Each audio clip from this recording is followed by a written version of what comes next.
Thank you. Hare Krishna, धन्वंत प्रणाम सही भक्तों को। तो आप डिवोटी से रिक्वेस्ट है कि जिनके लिए पॉसिबल है वो कैमरास खोल सकते हैं, और जिनके लिए नहीं है कोई बात नहीं, एज यूजल चलता ही है वो तो आप सभी ने आज का श्लोक तो पढ़ लिया, तो हम मंगलाचरण से स्टार्ट करते हैं डायरेक्ट। ओम अज्ञानतिमिरान्धस्य ज्ञानाञ्जनशलाकया चक्षुरुन्मिलितं येन तस्मै श्रीगुरुवे नमः। श्रीचैतन्यमनोभीष्टं स्थापितं येन भूतले स्वयं रूप कदा मह्यं ददाति स्वपदान्तिकम्। वन्देऽहं श्रीगुरु श्रीयुतापदकमलं श्रीगुरून् वैष्णवांश्च श्रीरूपं साग्रजातं सहगण रघुनाथान्वितं तं सजीवं साद्वैतं सावधूतं परिजनसहितं कृष्ण चैतन्यदेवं श्रीराधा कृष्णपादान् सहगण ललिता श्रीविशाखान्वितांश्च। हे कृष्ण करुणा सिंधु दीनबंधु जगतपते गोपेश गोपिका कांत राधा कांत नमोस्तुते। तप्त कांचन गौरांगी श्री राधे वृंदावनेश्वरी वृषभानुसुते देवी प्रणमामि हरिप्रिये। वाञ्छाकल्पतरुभ्यश्च कृपा सिन्धुभ्यैव च पतितानां पावनेभ्यो वैष्णवेभ्यो नमो नमः। नमो विष्णुपादाय कृष्णपृष्ठाय भूतले श्रीमते भक्तिवेदांत स्वामी इति नामिने। नमस्ते सारस्वती देवी गौरवाणी प्रचारिणे निर्विशेष शून्यवादी पाश्चात्य देशतारिणे। जय श्री कृष्ण चैतन्य प्रभु नित्यानंद श्री अद्वैत गदाधर शिवासादि गौर भक्त वृंद। हरे कृष्णा कृष्ण कृष्णा हरे हरे हरे राम राम राम हरे हरे। हरे कृष्णा। तो ये जो श्लोक है हमारा 15.3 और 15.4 साथ में ही इसको प्रभुपाद ने मर्ज कर दिया, एक तरीके से हम ये समझेंगे, ठीक है। और अच्छी बात है ये दोनों श्लोक जो है आपस में रिलेट कर पा रहे हैं। तो यहाँ पे जो भगवान कृष्ण है वो हमें एक ऐसे वृक्ष के बारे में बता रहे हैं जो अपसाइड डाउन है, ठीक है। नॉर्मली हमने पेड़ देखा होगा जिसकी जड़ें नीचे होती है, जमीन के अंदर धसी हुई होती है, ऊपर पत्तियां होती है, उसमें से फल वगैरह निकल रहे होते हैं। बट यहाँ पे जिस वृक्ष की बात हो रही है वो अपसाइड डाउन है, उल्टा है, उसकी जड़ें ऊपर है, और उसको हम बैनियन ट्री बोलते हैं, ठीक है। तो वो जो वृक्ष है उसका हमें ना स्टार्टिंग पॉइंट पता है ना एंडिंग पॉइंट पता है। आपने कभी देखा हो बैनियन ट्री? अगर पॉसिबल है तो एक बार सर्च करके हम स्क्रीन शेयर करके लगा सकते हैं। Banyan tree.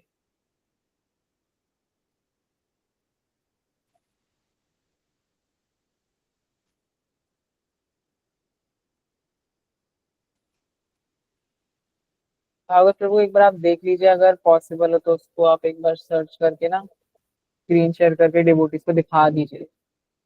तो जब तक प्रभु जी निकाल रहे हैं तो हम डिस्कस करते हैं कि जो बैनियन ट्री होता है ना उसका कोई स्टार्टिंग और एंडिंग पॉइंट नहीं होता, क्योंकि उसकी जड़ें ना ऊपर की साइड होती है। और इस श्लोक में ना उस ट्री की कुछ खासियत ही बताई गई है कि भाई वो पेड़ में ऐसी क्या खासियत है।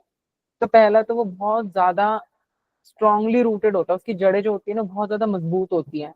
और जैसे नॉर्मली जड़ें क्या होती है, जैसे ये अगर किसी एक की जड़ है तो यहाँ से निकली है, यहाँ से निकली, यहाँ से निकली है, वो जड़ें ना आपस में ऐसी होती है, ठीक है, ऐसी बंधी हुई होती है आपस में, तो बहुत ज्यादा जुड़ी हुई होती है। तो अब उनको ना मतलब अलग करना या उनको हटाना बहुत ज्यादा मुश्किल होता है बैनियन ट्री को, ठीक है।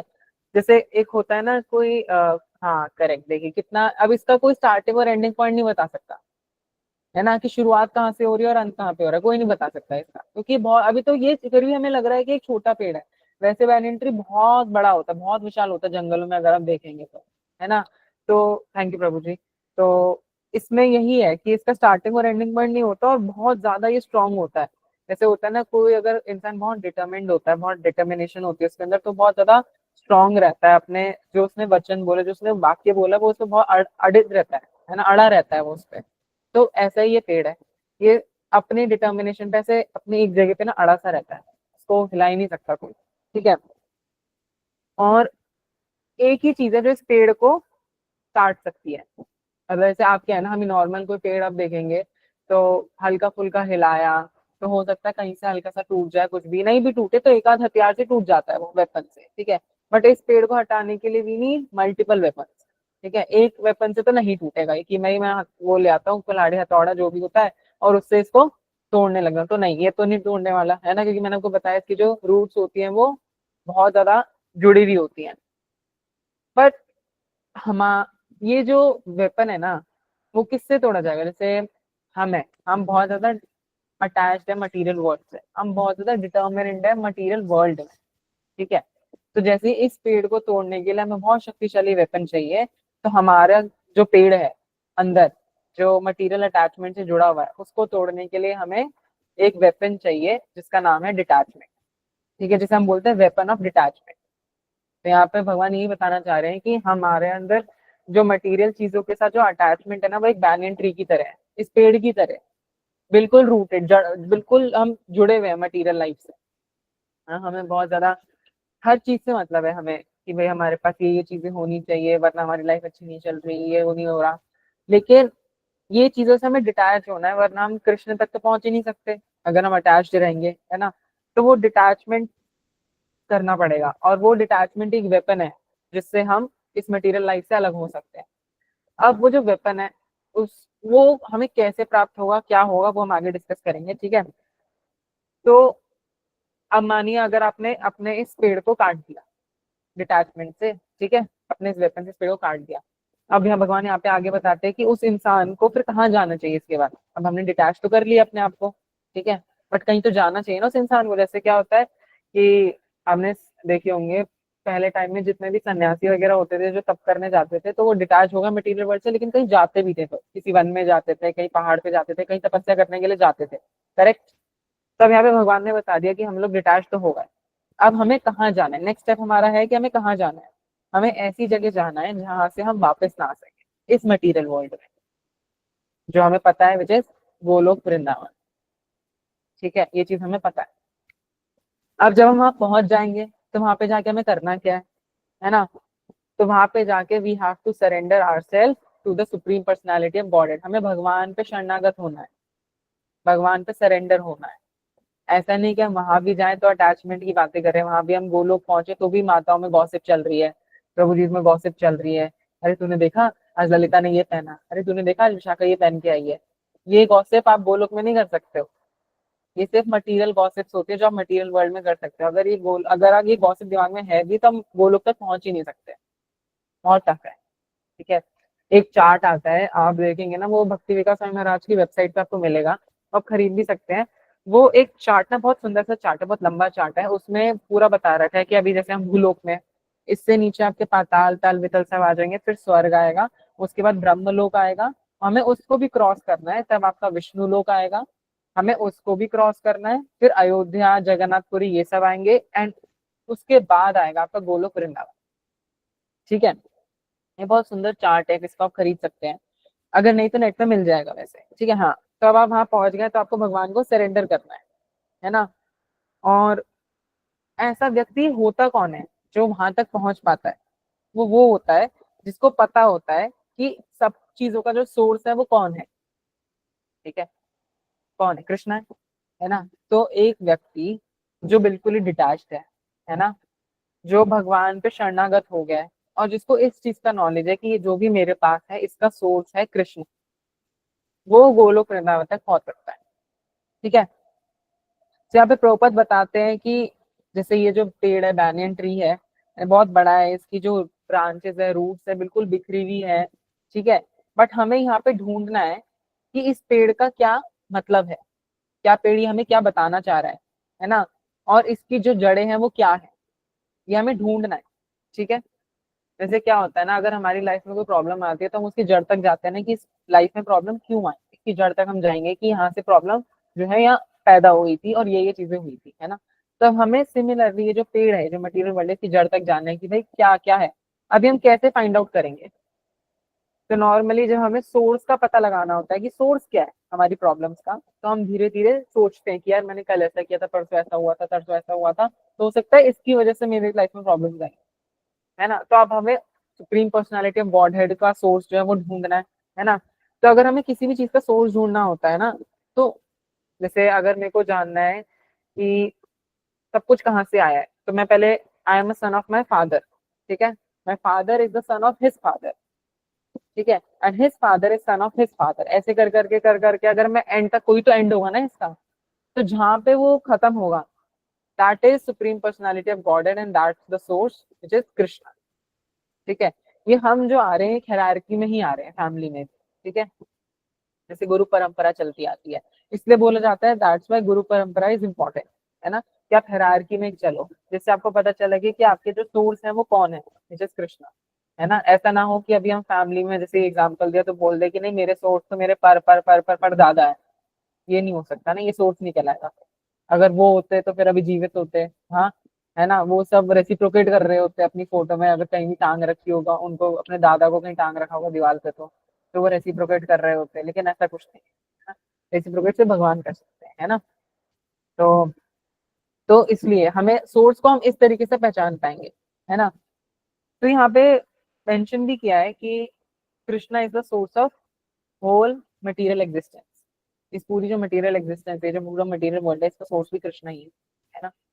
कृष्ण ने ये सब जो है बनाया है, दो कारणवश। पहला, एक हमारी हेल्प करने के लिए, कि हम भगवान तक वापस पहुंच सके। ठीक है, दूसरा हमें टेस्ट करने के लिए, कि are we really capable of reaching it to Krishna, कि हम सच्ची में कैपेबल हैं। जैसे हम कभी कभार माया देवी टेस्ट वेरी हार्डली ना, तो वो उनको टेस्ट करती हैं जो भक्ति में प्रोग्रेस कर रहे हैं एक्चुअली, वो उनको टेस्ट नहीं करेगी जो भक्ति में प्रोग्रेस नहीं कर रहे हैं। ये हमें समझना पड़ेगा। तो माया देवी यूजुअली, जैसे क्या होता है ना कि आप कभी स्कूल में आपने देखा होगा, टीचर सबसे हार्ड क्वेश्चन इंटेलिजेंट बच्चों से पूछेगी। जो बच्चा नालायक होगा ना, उससे थोड़ा बेसिक सा क्वेश्चन पूछेगी, लेकिन वो उसको आता, वो भी नहीं आता होगा क्योंकि वो तो नालायक बच्चा है ना। और जैसे इंटेलिजेंट बच्चे से कोई क्वेश्चन पूछा जाएगा तो वो बच्चा ये सोचेगा यार मुझसे ही टफ क्वेश्चन पूछती है, because teacher knows your capability, कि आप इसका जवाब दे सकते हो, आपको इतना नॉलेज होगा। बट मे भी हो सकता है उस टाइम पे दिमाग काम ना करे तो आप ना जवाब दे पाओ, है ना। तो similarly Maya Devi knows our capability, that's why she test us, कि उनको पता है कि हम इस, जो ये माया जो क्रिएट हो रही है, इसको हम क्रॉस कर सकते हैं, क्योंकि हम प्रोग्रेस कर रहे हैं भक्ति में, साधना में। बट हम फिर भी नहीं दिमाग लगा पाते और फिर हम गिर जाते हैं, फिर हमारा डाउनफॉल हो जाता है और फिर हम माया में फिर से चले जाते हैं। But that's why Prabhupada said कि हमें बार बार गिर के उठना है, एक जगह नहीं बैठे रहना कि अब तो गिर गए। जैसे कि अब तो छोटा बच्चा अगर सीढ़ियों पे चल रहा है और वो दूसरी सीढ़ी पे गिर जाए, तो इसका मतलब ये थोड़ी ना वो उठेगा नहीं और चलेगा नहीं आगे, या दूसरी सीढ़ी पे बैठा रहेगा पूरे दिन कि अब तो मैं गिर गया। नहीं, वो उठेगा, चलेगा आगे और बढ़ेगा, है ना। सिमिलरली हमारे साथ भी है, हमें उठना है और आगे भक्ति में प्रोग्रेस करना है। प्रभुपाद ने जब इनिशिएशन देना चालू किया था, तो प्रभुपाद ने कभी भी ये नहीं बताया था, प्रभुपाद ने कोई भी रूल्स और रेगुलेशन नहीं बताए थे इनिशिएशन के टाइम पे। बस प्रभुपाद ने 4 आपको रेगुलेटिव प्रिंसिपल्स बता दिए थे, जिसका नॉलेज भी हिप्पीज को नहीं था, कि वो 4 रेगुलेटिव प्रिंसिपल्स में करना क्या होता है। ठीक है, उसके बाद भी सब डिवोटीज जो भी थे प्रभुपाद के डिसाइपल, सबकी लाइफ में बहुत ज्यादा प्रॉब्लम्स आई, है ना। वो 4 रेगुलेटिव प्रिंसिपल की अच्छे से बैंड बजाई थी प्रभुपाद के डिसाइपल्स ने इनिशियली के टाइम पे। ठीक है, बट वो प्रभुपाद को ना फुल हार्ट के साथ वो अपनी प्रॉब्लम डिस्कस करते थे, वो सरेंडर थे इस तरीके से प्रभुपाद पे। तो प्रभुपाद उन्हें कस्टमाइज सोल्यूशन देते थे कि कोई बात नहीं, अगर नहीं हो रहा कोई बात नहीं, टूट रहा है रेगुलेटिव प्रिंसिपल कोई बात नहीं, but you keep continuing chanting your 16 rounds, keep doing Sadhana, keep doing सेवा, ये प्रभुपाद उन्हें एंकरेज करते थे, जिससे वो धीरे धीरे ये भी जितने उनके अंदर विकर्म वगैरह चल रहे हैं वो सब खत्म हो जाएंगे। एक पॉइंट तो आएगा ना कभी ऐसा, प्रभुपाद को पता था ये चीज, है ना। ये पॉइंट आएगा कि भाई ये लोग सुधर जाएंगे धीरे धीरे। Similarly it goes with us, अगर नहीं फॉलो हो रहा कोई बात नहीं, बट वी कैन ट्राई, धीरे धीरे करेंगे तो हो जाएगा क्लियर। ठीक है, तो जैसे मैंने आपको फादर का एग्जांपल दिया कि भाई ऐसे ऐसे करके हमें पता चल जाएगा हु इज द सोर्स। तो अब हम चलते हैं कि भाई कैसे पता चलेगा। मानो मैंने अपने फादर से पूछा, ऐसे कर करके पूछा, मैं ब्रह्मा तक पहुंच गया। अब हमें सोचना है कि ब्रह्मा के फादर कौन है। तो ब्रह्मा के फादर है भी या नहीं है, तो यस ऑफ कोर्स है, ब्रह्मा जी के भी फादर हैं। And who is father of, who is Brahma's father, it's Vishnu. ठीक है, अब कौन से विष्णु, क्योंकि विष्णु भी 3 तरीके के होते हैं, महाविष्णु, गर्भोदक्षाय विष्णु, क्षीरोदक्षाय विष्णु, है ना। तो अब हमें ये समझना पड़ेगा कि इनकी क्या क्या रिस्पॉन्सिबिलिटी है। तो महाविष्णु जो है वो क्या करते हैं, यूनिवर्स क्रिएट करते हैं अपने मल्टीपल पोर्स से, मतलब मल्टीपल सेल्स से वो यूनिवर्स क्रिएट करते हैं। जैसे वो ब्रीद इन ब्रीद आउट करते हैं, तो वैसे मल्टीपल यूनिवर्स क्रिएट होते हैं। सांस जैसे लेते हैं वो छोड़ते हैं, उस तरीके से यूनिवर्स जो है वो क्रिएट होते हैं, फिर वो खत्म होते हैं, ऐसे करके होता है। ये महाविष्णु की ड्यूटी है। ठीक है। उसके बाद ये जो महाविष्णु जो है, ये जैसे ही एक एक यूनिवर्स में एंटर करते हैं, he is then known as Garbhodakshayi Vishnu. ठीक है। जैसे कि आ, मैं बहुत अच्छा है इसका एग्जांपल दे रही हूँ, सबको बेस इजीली समझ आता है। जैसे कोई एक, माने कोई एक नाम है कि कोई लड़का है जिसका नाम है राम। ठीक है, एक जस्ट नाम ले लिया मैंने ऐसे, है ना। वो अपने पेरेंट्स के घर पर है। There he is son of his parents, वो अपने पेरेंट्स का एक बच्चा है। ठीक है। अब उसका और उसकी वाइफ का अलग घर है जहाँ पे उसका एक बच्चा और है। अब वो उस घर में आता है। Now he is husband of his wife and he is father of his son. ठीक है, उसका देखो पोजीशन चेंज हो गया, राइट। जबकि इंसान एक ही है वो, समझे आप। व्यक्ति एक है बट पोजीशन चेंज हो गया। Same goes with this. यहाँ महाविष्णु है जो क्रिएट करते हैं, डिस्ट्रॉय करते हैं, बट जैसे ही महाविष्णु किसी यूनिवर्स में एंटर करते हैं उनको हम गर्भोदक्षाय विष्णु बोल देते हैं। ठीक है, समझे। तो उनका पोजीशन चेंज हो गया। Now he is considered as Garbhodakshayi Vishnu. And from Garbhodakshayi Vishnu उनके नेवल से कमल खिलता है ब्रह्मास्त्र का। ठीक है। ये फिलोसफी में थोड़ा समझना पड़ेगा, ये थोड़ा सा अजीब सा है, मेरे को पता है इतनी जल्दी नहीं समझ आता, सर के ऊपर से जाता है ऐसे, है ना, ये होता है।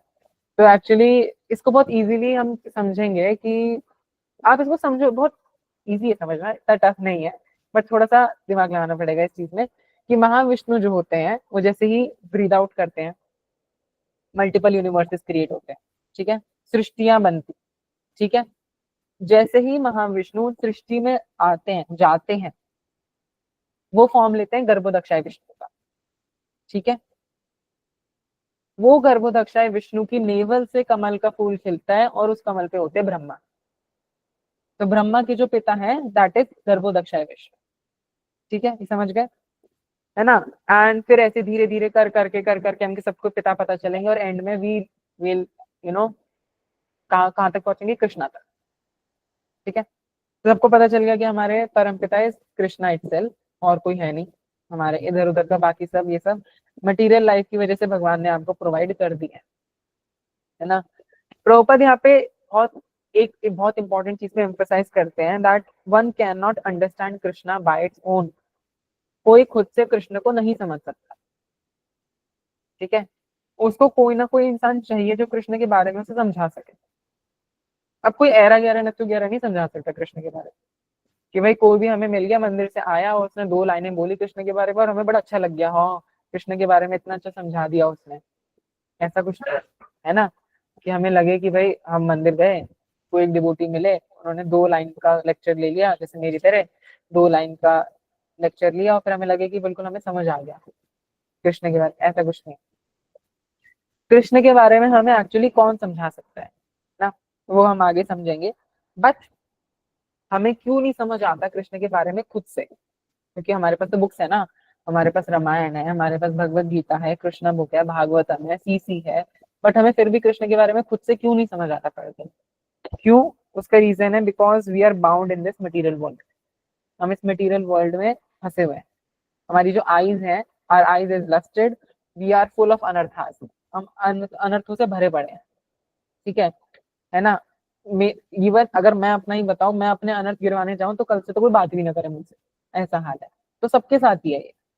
ठीक है। कि हम लोग अभी अभी खुद पे आए और खुद के अनर्थ गिनवाने लग जाएं कि भाई ये प्रॉब्लम है, हमने हमारे साथ ये होता है वो होता है, तो अगले दिन कोई एक दूसरे को शक्ल दिखाने के लायक नहीं रहेगा। तब डरेंगे कि हम शक्ल क्यों दिखाए भाई अपनी, है ना। दो बार ही कॉल करने से पूछेंगे कि भाई कर सकते हैं कि नहीं, ऐसा वाला होता है, डर होता है ना, फिर एक आ जाता है। तो we all have unwanted dirty things in our head and minds are contaminated. ठीक है, ये प्रभुपाद की लाइन है। सो हमारे लिए बहुत डिफिकल्ट है कृष्ण को अकेले समझना। जो बहुत ज्यादा प्योरिफाइड सोल्स हैं, है ना, जो कृष्ण को प्लीज करते हैं और जिनको भगवान ने जिनको रिवील किया है, लाइक जिनको भगवान ने दर्शन दिए हैं, वो ही कृष्ण के बारे में आपको समझा सकते हैं। And that is Prabhupada. ठीक है। द वन मतलब इसको आप इंग्लिश में अगर समझे तो Lord has revealed himself to that person and then only that person can reveal Krishna to us. तो भगवान ने जिसको दर्शन दिए हैं वो ही व्यक्ति हमें कृष्ण के दर्शन करा सकता है, वही व्यक्ति हमें भगवान के भी दर्शन करा सकता है। ठीक है, तो वो प्रभुपाद ही है ना, प्रभुपाद ही करा सकते हैं ये। आप नॉर्मल कोई भक्त भी क्या नॉर्मल कोई नहीं करा सकता है इंसान, क्योंकि हम इतने प्योरीफाई नहीं है ना। इवन मैं लेक्चर में भी सुन रहा था कि कोई इतना तपस्या कर ले, जो प्योर वैष्णव है ना, वो भी सिर्फ ब्रह्मा जी तक के लेवल का वैष्णव बन सकता है, विच इज 72%। एक्चुअली क्या आप शास्त्र पढ़ेंगे ना, बहुत सारी बुक्स हैं, भक्ति सिद्धांत सरस्वती ठाकुर प्रभुपाद के टाइम में बहुत सारी बुक्स होती थी, उसमें लिखा हुआ है कि कौन कितने परसेंट वैष्णव है, शिव जी कितने परसेंट वैष्णव है, ब्रह्मा जी कितने परसेंट वैष्णव है, ये सब लिखा हुआ है। तो वहां पे ब्रह्मा जी का जो परसेंटेज जितना बता रखा है वो 70 के अराउंड ही है, 70-72 ऐसा दे रखा है। तो कोई अगर वैष्णव बने भी ना, तो वो सिर्फ ब्रह्मा जी तक के लेवल का बन सकता है। शिव जी तक का तो छोड़ ही दो, वो तो परम वैष्णव, वो तो कुछ कर ही नहीं सकते हैं, वहां तक तो पहुंच ही नहीं सकते। तो कोई अगर प्योर वैष्णव बनता भी है, जो प्योरिफाइड होता है, वो सिर्फ ब्रह्मा जी के लेवल तक हो सकता है। एंड देन फिर अगर वो मतलब डेमीगॉड को वर्शिप करता है या कुछ भी करता है, फिर वो ऑफ कोर्स स्वर्ग में जाता है, डेमीगॉड की पोजीशन पे जाता है, 10,000 साल तक वहां राज करता है, मौज मस्ती करता है, फिर यहाँ भौतिक जगत में आके फिर गिर जाता है। द रीजन इज कि वो डेमीगॉड बनता है, 10,000 साल तक राज करता है, लेकिन फिर यहाँ पे इसलिए आता है क्योंकि डेमीगॉड्स भी चाहते हैं वो ह्यूमन फॉर्म ले और फिर वो भगवत प्राप्ति कर सके। वो डेमीगॉड्स की भी इच्छा है ना। बट कुछ नहीं कर सकते, जैसे बहुत सारे डेमीगॉड्स है ना ऐसे, स्पेशली इंद्रा, बहुत शैतान है ना, कहीं भी चले जाते हैं। बट एक यही है, आपको डेमीगॉड बनने का लोग क्यों बनना चाहते हैं, क्योंकि सुख भोगना है सबको, अपनी इच्छाएं पूरी करनी है, स्वर्ग में यही मिलेगा, है ना। तो इसलिए डेमीगॉड लोग बनना चाहते हैं आजकल के टाइम। बट हमें उन भक्तों से सुनना है जो बहुत ज्यादा प्योरिफाइड है, श्रेष्ठ भक्त। पहले से बोलते हैं ना कि हल्का संग नहीं करना, क्योंकि अगर हम हल्का संग करेंगे तो हल्के रह जाएंगे। लेकिन हम अच्छे भक्तों का, श्रेष्ठ भक्तों का संग करेंगे तो हम उन भक्तों से सीख के हम भी किसी एक पॉइंट पे, हो सकता है किसी जन्म में, हम श्रेष्ठ भक्त बन सके या भक्ति बन सके एटलीस्ट, है ना। तो ऑफकोर्स हमें प्रयास करना है कि हम इस लाइफ टाइम के बाद कृष्ण तक या गोलोक तक पहुंच जाए। बट अगर नहीं पहुंच पाते, बट अब तो हम इतनी भक्ति कर ले कि अगर नेक्स्ट लाइफ भी मिले तो किसी वैष्णव के घर में मिले, है ना। सो दैट हमारी लाइफ इतनी टफ ना, जितनी अब हमें लगती है या जितनी अब हमारे लिए है, सबके लिए लाइफ टफ है। बट हमें ये समझना पड़ेगा that Prabhupada has done very much for us, हमारे लिए बहुत कुछ किया प्रभुपाद ने ना। बट हम कुछ नहीं कर पा रहे उनके लिए। मेन हमारा को जो प्रभुपाद ने जो चीज बोली है करने के लिए, it's chanting and reading scriptures. उसके अलावा प्रभुपाद ने तो कुछ और बोला नहीं। ठीक है, हाँ डीटी वर्शिप कर सकता है, पर डीटी वर्शिप, हमारा डीटी वर्शिप का मेन रीजन होता है जिससे हम हमारे अंदर से तमोगुण और रजोगुण हटा सके, ये रीजन होता है डीटी वर्शिप। ठीक है ना, इन चीज को हटाने के लिए, क्यों, क्योंकि डीटी वर्शिप से हम बिजी रहते हैं, एंगेज रहते हैं, है ना। खाली बैठे रहेंगे तो, क्योंकि क्या है ना, जैसे 16 माला हो गई, अब खाली बैठे क्या करें, तो क्या अभी हम ऐसे है ना कि 16 के बाद एक माला एक्स्ट्रा भी नहीं करते हम लोग, हो गई माला ऐसे साइड में फेंकी बस, पता नहीं, बिल्कुल ऐसा हो जाता है हमारे को कि अब कल ही उठाएंगे, ऐसी वाली हो जाती है फीलिंग अंदर से माला के साथ ना। तो इसलिए प्रभुपाद ने डीटी वर्शिप को भी एंकरेज किया थोड़ा, कि भाई जिससे हमारे अंदर से वो जो तमो और रजोगुण है वो हट सके, विकार हट सके, जिससे हम उन चीजों में एंगेज हो। बट हमें प्रयास करना है कि हम ज्यादा से ज्यादा चैंटिंग करें। डीटी वर्शिप नहीं भी कर पा रहे हैं, कोई बात नहीं, इसलिए प्रेफर ये होना चाहिए कि मिनी मैक्सिमाइज हमें करना है चैंटिंग को, उससे थोड़ा सा कम हमें करना है शास्त्र के अध्ययन को, और उससे थोड़ा कम हमें करना है डीटी वर्शिप। ऐसा होना चाहिए हमारा स्टेज, चैंटिंग को ज्यादा प्रेफरेंस देना है, क्योंकि भाई भगवान का नाम मतलब स्वयं भगवान ही तो है ना। तो इधर यू डू डीटी वर्शिप, इधर you chant the holy name, similar है। ठीक है, बट डीटी वर्शिप इसलिए भी की जाती है कि हम भगवान को भोग ऑफरिंग करते हैं, ये सब करते हैं, ये सब हम सेवाओं में लगते हैं, तो इससे हम एंगेज रहते हैं चीजों। तो इसलिए ऐसे होता है ना, जैसे व्हाट आई हैव डिसाइडेड से हमारे घर में भी डीटीज है, तो मैंने क्या किया कि इधर if you have many deities, then you give it to some devotee, की वो सेवा कर सके जिनके घर पे डीटीज ही नहीं। और आपकी डीटी वर्शिप थोड़ी मिनिमाइज हो जाए, ठीक है, जिससे आप अपनी साधना स्ट्रॉन्ग कर सको। बट मेरे साथ, जैसे मैं अपना एग्जांपल दूं तो मेरे को लगता है कि मेरे को साधना स्ट्रॉन्ग करनी चाहिए। स्ट्रॉन्ग तो है ही नहीं, बिल्कुल ऐसे ही टूटी फूटी चलती है, हम सबकी साधना ऐसी चल रही होगी, है ना। तो उसको स्ट्रॉन्ग करने के लिए मैंने डीटी डीटी वर्शिप को लाइक पूरा मिनिमाइज कर दिया। मिनिमाइज इन द सेंस कि चैंटिंग में जैसे क्या होता है, अगर आप जॉब करते हैं, कॉलेज जाते हैं ना, तो हमारे साथ ऐसा ये प्रॉब्लम होती है कि हम 6 माला ही कर पाते हैं या 10 माला ही कर पाते हैं, बाकी माला फिर ट्रैवलिंग में करते हैं। बट वो अटेंटिव चैंटिंग नहीं होती, वो इनअटेंटिव चैंटिंग होती है। तो यहाँ पे भक्ति सिद्धांत ठाकुर प्रभुपाद ये बताते हैं कि ऐसी चैंटिंग ना ही करे इंसान तो बढ़िया है, क्योंकि उसमें तो फिर आपका नाम अपराध होगा ना। ना करोगे तो अपराध लगेगा ही नहीं, कुछ ही नहीं लगेगा। करोगे तो अपराध लगेगा, ऐसी चैंटिंग तो मत ही करो, है ना। जैसे मम्मी बोलती है ना कि खाना किचन में जा रहा है ना, तो अगर कुछ गड़बड़ हो जाती मम्मी बोलती खाना मत ही बना, जाएगा तो गड़बड़ करेगा, इससे अच्छा ना ही करे। इसलिए प्रभुपाद भी जो एनकरेज करते थे, बोलते थे कि आपको मंगला आरती से पहले चैंटिंग फिनिश कर देनी है।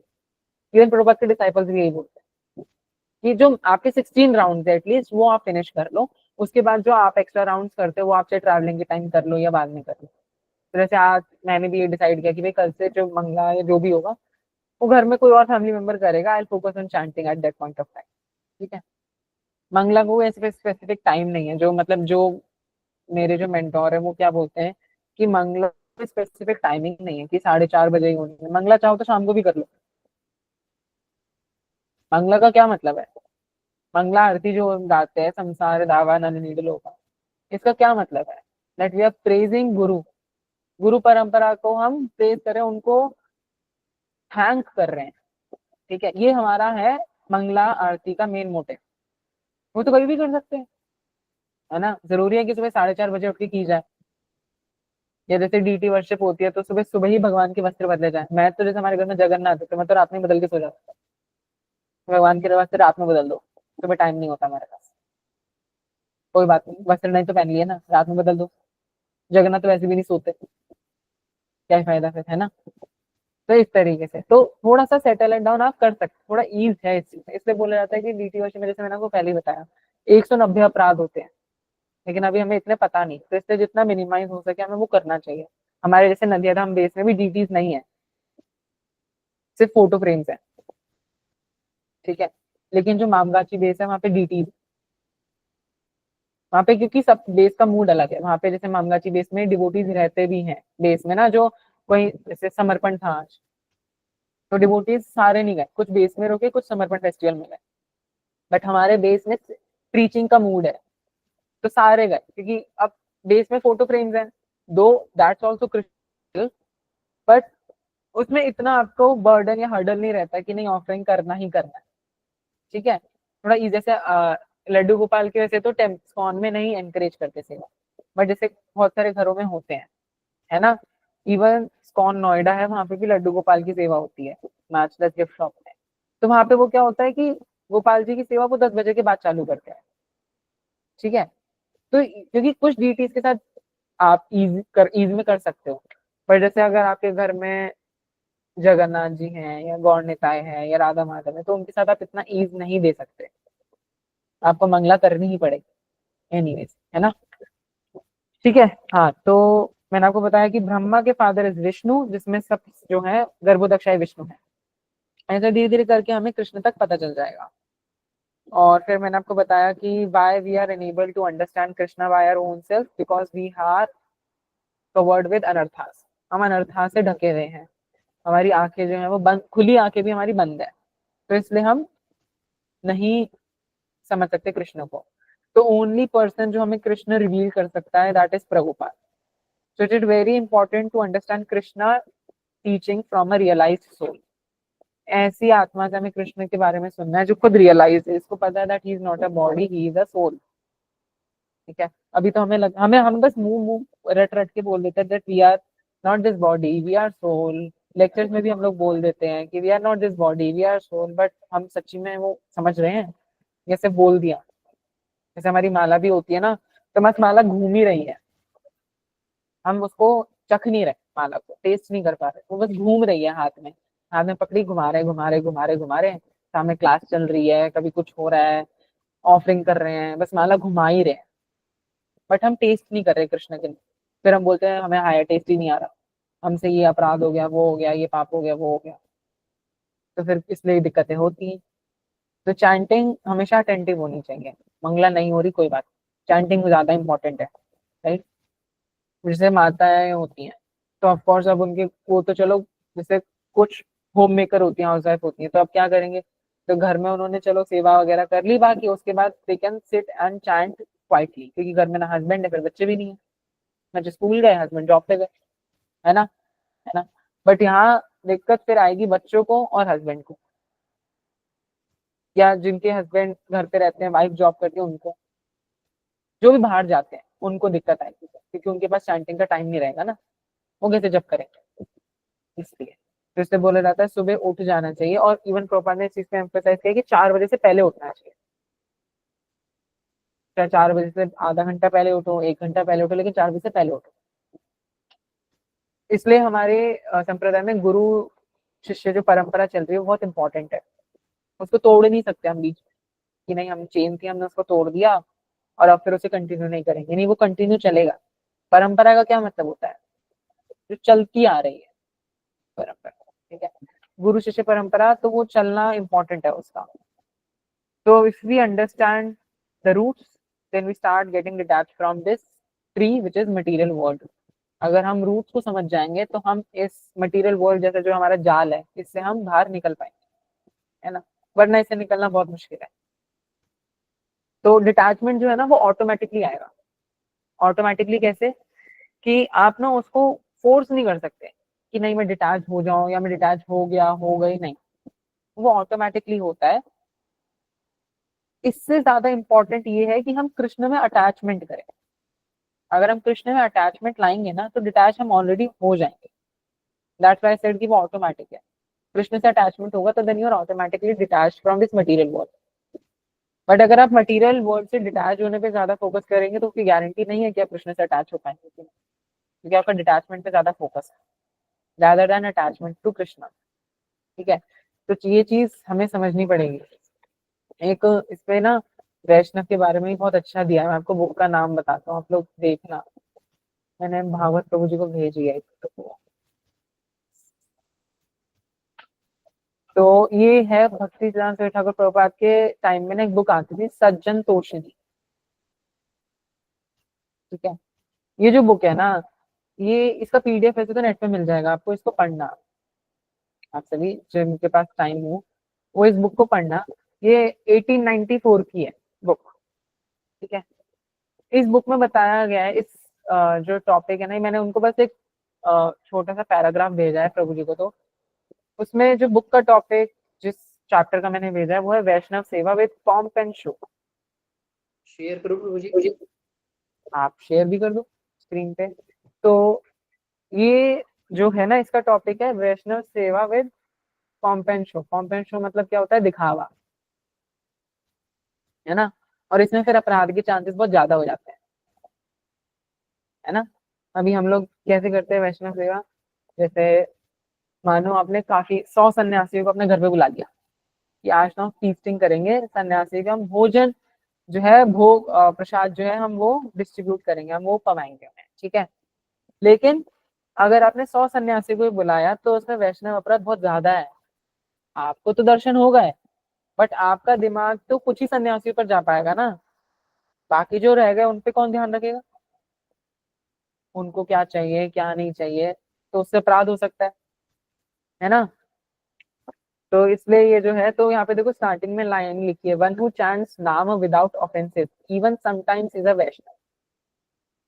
यहाँ पे देखो क्या लिखा है, one who chants nama without offences, जो भगवान का नाम बिना ऑफेंस के लेता है वो कभी कभार वैष्णव होता है, ठीक है। मतलब इसको पूरा अगर हम समझे तो बिना ऑफेंस के अगर कोई कभी कभार नाम जप करता है, कभी कभार जो बिना ऑफेंस के नाम जप करेगा is known as Vaishnav. But one who ceaselessly chants nama without offenses is Vaishnav avatar. जो बिल्कुल ही अपराध नहीं करता वैष्णव नाम जप में, वो वैष्णव अवतार कहलाता है, विच इज सुपीरियर वैष्णव। तो इसलिए बोला गया, प्रभुपाद ने फोकस किस चीज पे किया है, काम पे, चैंटिंग पे, है ना। इसका ये मतलब नहीं है कि हमें पोजीशन चाहिए वैष्णव की, कि हम वैष्णव बन जाएं, ये बन जाए वो बन जाए, नहीं, हमें नहीं चाहिए पोजीशन। हम क्या करेंगे वैष्णव की पोजीशन लेने का, है ना। हमें तो कृष्ण को प्रसन्न करना है। बट यहाँ पे हमें ये समझाने के लिए ये चीज लिखी गई है कि अगर हम कभी कभार बिना ऑफेंस के जब करेंगे तो हम वैष्णव कहलाएंगे, लेकिन अगर हम नित्य बिना ऑफेंस के चैंटिंग करेंगे तो हम वैष्णव अवतार कहलाएंगे, विच इज सुपीरियर वैष्णव। ठीक है, which is a pure devotee, जैसे मैंने आपको पहले बताया, है ना। तो वो इम्पोर्टेंट है ना।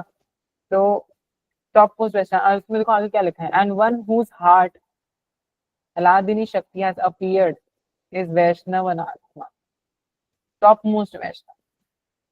The householder should serve these Vaishnavas. Such Vaishnavas might be householder or renunciants. But in Vaishnava Seva, it is not merely the devotee's ashram that commands respect. तो हमें ऐसी वैष्णवों की ऑफकोर्स सेवा करनी है, उनके बारे में सुनना है, उनके मुख से सुनना है जो इस पोजीशन पर हो। जैसे आजकल का ट्रेडिशन तो आप जानते हैं, जैसे यहाँ पे भी लिखा है the present tradition is extremely harmful, और ये तो सोचो 1894 का है, तभी ट्रेडिशनल इतना हार्मफुल था, वो कह रहे हैं the present tradition is extremely harmful, तब का वो बता रहे हैं। अब तो क्या ही हाल होगा, अब तो 2025 चल रहा है, वो भी अब आधा तो चाह ही चुका, है ना। तो अभी तभी वो 1894 की बात कर रहे हैं कि सबकी हालत खराब है, अब तो बिल्कुल ही खराब है ना। तो इसमें देखो वो बहुत ज्यादा इसके रेफरेंसेस भी दे रहे हैं, देखो यहाँ भक्ति रसायन सिंधु का रेफरेंस भी है, श्रील रूप गोस्वामी का। तो आप ये पढ़ना, ये शेयर कैसे होगा आप लोगों को, कोई नहीं, मैं एक बार, कम्युनिटी में सेंड करने के बोल सकता हूँ, हाँ ट्राई आप कर सकते कर देना, आप बोल देना उन्हें, विवेक प्रभु जी को या हैं। अगर विनोद वो जी। चाहेंगे तो हो जाएगा। हाँ तो आप उनको बोल देना, वो शेयर कर देंगे पीडीएफ, है ना। तो इसको आप पढ़ना, नहीं तो ये बुक आप सर्च करोगे ना, ये आपको मिल जाएगा। हाँ वो उस पर मेरे को एक्सेस नहीं है, उस पर सिर्फ तेजस्वी माता जी और उनके पास ही है शायद। तेजस्विनी माता जी, विनोद बिहारी प्रभु जी, आंजनेय प्रभु जी, हाँ हाँ, धीरज के। वही तो। अगर वो ना भी करें तो आपको बुक का नाम तो मैंने बता ही दिया, पीडीएफ ऑनलाइन है ही उसका, तो खोलो और ढूंढ लो और पढ़ लो। ढूंढने में क्या जरूरत है, पूरे पढ़ लोगे तो बेटर है ना। तो आज के श्लोक में तो यही बताया है भगवान ने, और प्रभुपाद ने इसको बहुत अच्छी तरीके से हमें समझाने के लिए ये चीज रखी है आगे, है ना। तो हमें कृष्ण से हमेशा यही प्रे करना चाहिए, that my dear Krishna release me from the control of my mind. मुझे मेरे मन से, मेरे मन के जो, बिल्कुल मैं मन का जो दास बना हुआ हूँ उससे मुक्त कर दो। ठीक है, because the nature of my mind is flickery, परेशान करता है, इधर उधर उछलता है। तो ये बंदर का बच्चा देखा है कैसे उछलता रहता है, हमारा मन भी वैसे ही है, और हम उसके दास बने हुए हैं, rather देन बीइंग कृष्ण दास, हम बने हैं मन के दास। ठीक है? तो हमें इस चीज को समझना है ना।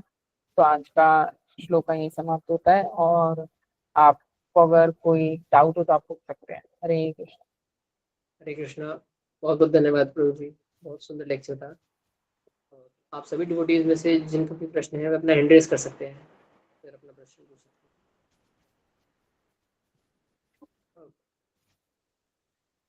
जी, सोमा माता जी, आप अनम्यूट कर सकते हैं। हरे कृष्ण प्रभु जी, दंडवत प्रणाम। हरे कृष्ण हरे राम। प्रभु जी, जैसे कि आपने कहा कि मतलब नाम जाप का वो स्वाद लेना चाहिए, वो कभी कभी नहीं हो पाता, मतलब। हाँ तो उसके लिए सिचुएशंस पे डिपेंड करता है कि क्यों नहीं हो पाता, मतलब अगर हम अटेंटिव चैंटिंग ब्रह्म मुहूर्त में 16 माला कर लेंगे तो हो जाए। पहले दिन नहीं होगा, हाँ ऑफ कोर्स उसमें टाइम लगेगा, 1 महीना लग सकता है, 2 महीने लग सकते हैं, बट वो फिर कंटिन्यूस होना चाहिए, वो एक सस्टेनेबल लेवल पे होना चाहिए कि भाई आप रोज ब्रह्म मुहूर्त में 16 माला कर रहे हैं, है ना। हम्म। तो फिर तो ठीक है, तो माया देवी तो पकड़ ही नहीं सकती, तो भगवान के नाम में फिर स्वाद तो आएगा ही आएगा, फिर भगवान से बहुत अच्छा कनेक्शन डेवलप हो जाएगा, है ना। बट अगर वो हो ही नहीं पा रहा तो फिर दिक्कत है, तो फिर वो कभी ऐसा होगा, कभी स्वाद आ रहा है कभी नहीं आ रहा, फिर ऑफेंस होते हैं, अपराध लगता है, नाम अपराध होते हैं, तो फिर वो दिक्कत जी जी प्रभु जी। है ना। तो इसलिए हमें बोला भी जाता है कि जैसे बहुत सारे डिवोटीज के घर में क्या होता है, मैंने वो डीटी वर्शिप के एंड पे बात आती है कि सुबह सुबह लोग डीटी वर्शिप करने में लग जाते हैं रादर देन डूइंग चैंटिंग। और फिर उसके बाद बेस का लेक्चर भी होता है मॉर्निंग में ही 7 बजे आप लोगों का होता होगा, है ना। तो फिर आप वो सुनने में लग जाते होगे, तो चैंटिंग तो रह गई, पूरी नहीं हो पाती होगी, एटलीस्ट कुछ राउंड्स हो गए, कुछ बच जाते हो, है ना। हाँ। तो इसलिए बोला जाता है कि जब आप गृहस्थ आश्रम में एंटर करो देन ट्राई कि आप डीटी वर्शिप तब इनिशियली स्टार्ट करो, क्योंकि अब आपके साथ आपका कोई पार्टनर भी होगा, वो भी आपकी हेल्प करेंगे, तो एक फैमिली होती है। लेकिन अब आप अकेले हो, पेरेंट में भी मदर आपका घर में सेवा कर रहे हैं, फादर को भी जॉब पे जाना है, आप अकेले हो, आप डीटी वर्शिप करोगे, फिर आपकी चैंटिंग सफर करेगी, फिर आप प्रोग्रेस नहीं कर पाओगे, ठीक है। हम्म, तो जैसे मेरे साथ भी यही हो रहा है, तो अब मैंने क्या बनाया है कि भाई इधर you give your duties to someone who can serve them very affectionately, affections के साथ वो उसे सर्व कर सकते हैं, और बिल्कुल बिल्कुल उन्हें अच्छी तरीके से सेवा हो सकती है उनकी। या फिर आप ये डीटी वर्शिप आप किन्हीं को, मतलब फैमिली में ही, विद इन फैमिली आप किन्हीं और को वो सेवा प्रदान कर दीजिए। ओके प्रभु जी, धन्यवाद। हरे कृष्ण। हरे कृष्णा। और कोई प्रश्न किसी डिवोटी की ओर से?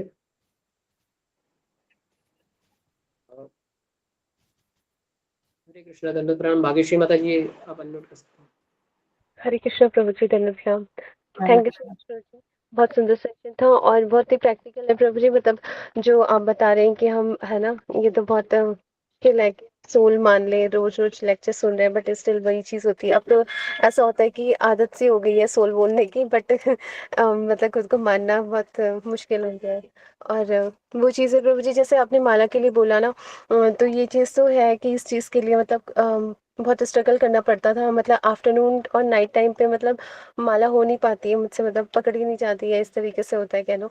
तो अगर होगी तो मॉर्निंग में, नहीं तो फिर नहीं होती है। तो उसके, और बेबी जैसे आपने बोला कि बच्चे स्कूल चले जाते हैं और हस्बैंड ड्यूटी चले जाते हैं, तो मेरे केस में तो थोड़ा अलग है कि बेबी छोटी है, तो वो कहीं नहीं जाती है है ना, वो यहीं पे रहती है। तो इसलिए मैं उसके चक्कर में मैंने अपना टाइम टेबल थोड़ा सा चेंज कर लिया कि तो मॉर्निंग में 3 बजे उठ करके फिर उसके बाद मतलब अपना जो भी है स्नान वगैरह करना है ना, इस तरीके से करके फिर 3:30 से अपना जो मंगल वो है, सॉरी, चैंटिंग वो कर लेते हैं स्टार्ट, है ना। तो मतलब 16 माला जो होती है वो तो चलो हो जाती है पौने 6 तक का, है ना। तो बट वही चीज़ होती है कि अभी जैसे चातुर्मास वाला जो हमने मतलब जब से स्टार्ट हुआ तब 25 माला का चातुर्मास में ऐसे प्रण लिया हुआ है, तो वो ही कर रहे हैं।